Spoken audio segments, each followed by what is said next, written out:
Presidente, senhores deputados, senhoras deputadas, eu quero fazer aqui, como todos os deputados, obviamente, nesse dia fazem, não poderia ser diferente, uma reflexão a respeito desse momento que a gente vive, senhor presidente.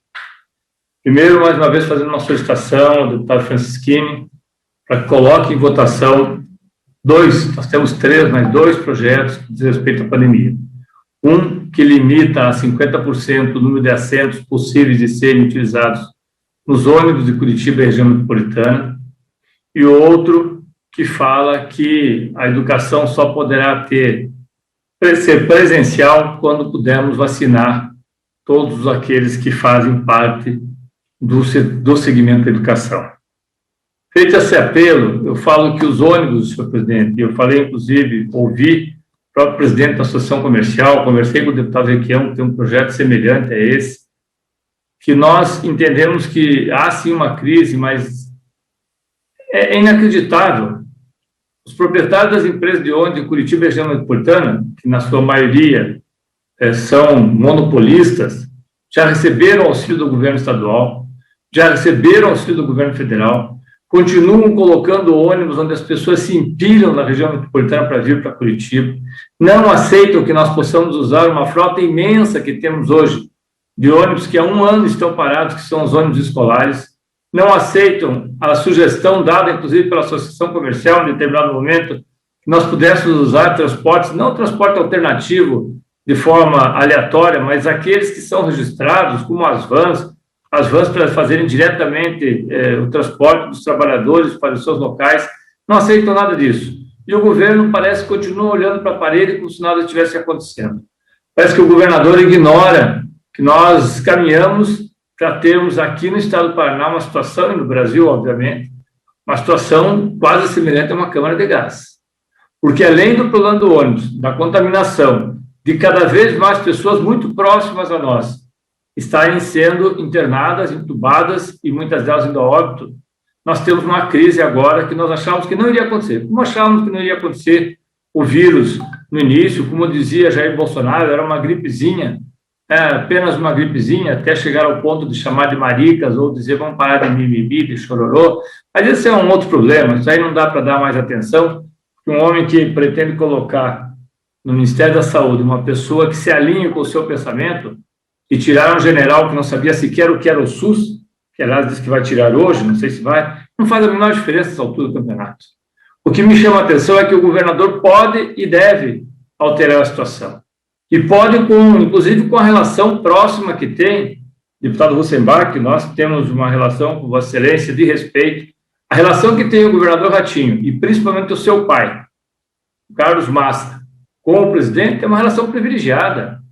Afinal, não são todos os presidentes que vêm, passeiam, ficam na casa, andam de barco. Nós sabemos que isso aconteceu também com o ex-presidente Lula. Era uma relação privilegiada com os presidentes. Então, que use essa relação privilegiada. Use essa relação privilegiada, inclusive, para que nós possamos ter a FAFEM aqui na região metropolitana, em Araucária, reaberta. Para quem não sabe, alguns estão acompanhando, nós, como eu disse no início, nós achávamos que a pandemia não chegaria ao Paraná, não chegaria ao Brasil. Se chegasse, era uma coisa leve, chegou. Depois, quando houve toda a crise de São Paulo, era uma crise de São Paulo, o Paraná estava protegido, não estava. Aí faltou oxigênio em Manaus, mas foi um problema estrutural, foi um problema de logística, que o senhor Pazuello não conseguiu resolver, mais um. De logística em Manaus, falta oxigênio. Pois bem, ontem faltou oxigênio em Maringá, faltou oxigênio em Clevelândia. É possível que falte até o final de semana oxigênio em Curitiba. Não é alarmismo, líder do governo. Não é alarmismo, senhor deputado. É o que está nos jornais. As pessoas estão morrendo falta de ar. As pessoas estão morrendo por falta de oxigênio. E aqui ao lado, senhor presidente, aqui ao lado, Araucária, tem uma fábrica, FAFEM, fábrica de fertilizantes nitrogenados, que foi fechada, mas está hibernada, que pode produzir. Nós entramos em contato várias vezes com técnicos da Petrobras. Ela pode produzir hoje, se retornar, e ela pode retornar em 30 dias, se houver interesse do governo federal, e nós insistimos muito para que haja empenho do governo do estado, pode retornar em 30 dias a produção de 30 mil metros cúbicos por hora, durante 12 horas de oxigênio. Isso porque essa fábrica que produz fertilizantes a partir do subproduto do asfalto, ela libera o oxigênio e não faz absolutamente nenhum uso desse oxigênio liberado. E não é a White Martins que vai aproveitar, é a própria, o oxigênio já sai pronto para ser envasado. Eu acho que aqui cabe um grande esforço de todos os deputados, o senhor presidente da Assembleia Legislativa, deputado Demar Traiano, Ministério Público, para que reutilize essa fábrica, se for por 30 dias, 60 dias, 90 dias, 6 meses, até que essa pandemia pelo menos passe, já que querem vender a fábrica.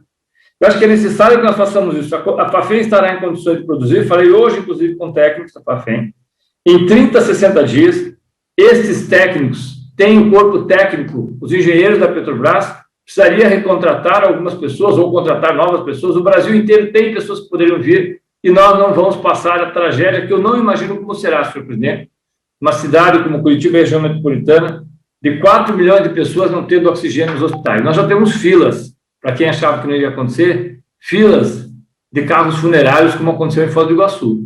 Nós já temos filas de pessoas aguardando vagas.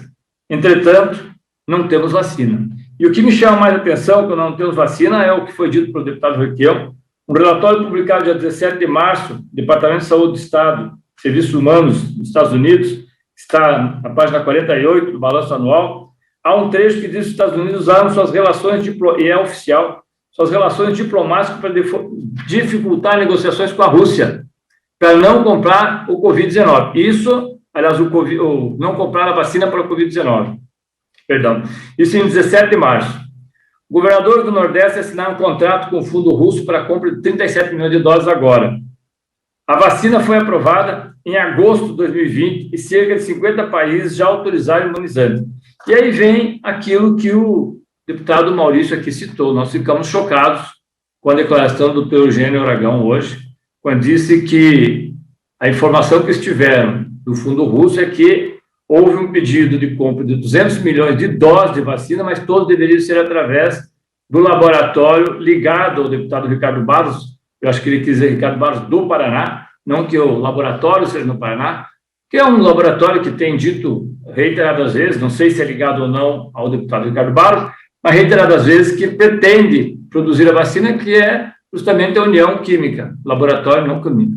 Todos sabem que o Laboratório União poderia ter produzido aqui, esse processo poderia ter feito aqui, foi suspenso, não se sabe por quê, e agora está sendo produzido ou tentado produzir através do Laboratório União. E aqui fica novamente a minha pergunta. Por que o Tecpar, que aqui em 23 de setembro de 2020 nos respondeu a um pedido de informações como estavam as tratativas, está aqui, tratativas para a produção de Sputnik 5 seguem pendentes do Paraná. É uma matéria que tem. Paraná deverá ser o representante da vacina Sputnik 5, Sputnik V, que se chama agora, no Brasil. E aí fala do Laboratório União, e o Tecpar, quando nos respondeu, através tanto do diretor comercial, o senhor Lindolfo, que muitos conhecem aqui, foi deputado, mas quem responde é o senhor Jorge Augusto Calado Afonso, diretor-presidente do Tecpar, nos respondeu sobre uma série de situações a respeito das vacinas e, principalmente, nos respondeu dizendo que havia, sim, um entendimento com o fundo russo para que essa vacina fosse produzida aqui, para que, inclusive, o Paraná, quando nós perguntamos qual o papel a ser desempenhado pela rede de universidades estaduais e hospitais universitários no processo, a resposta é: as universidades estaduais e os hospitais universitários auxiliarão na construção e viabilização do protocolo de testagem da fase 3 da vacina. Isso deve acontecer no segundo semestre de 2021. Esse processo foi suspenso. Esse processo, o Tecpar parou simplesmente de fazer o estudo, o trabalho, a produção, porque o Tecpar dizia, nos respondeu, inclusive, dizendo que tinha 2 ou 3 processos, deputado Moura, de encaminhamento para essas vacinas. De repente, parou tudo. Ninguém sabe, ninguém viu, quer dizer, não é mais com a China, não é com a Rússia.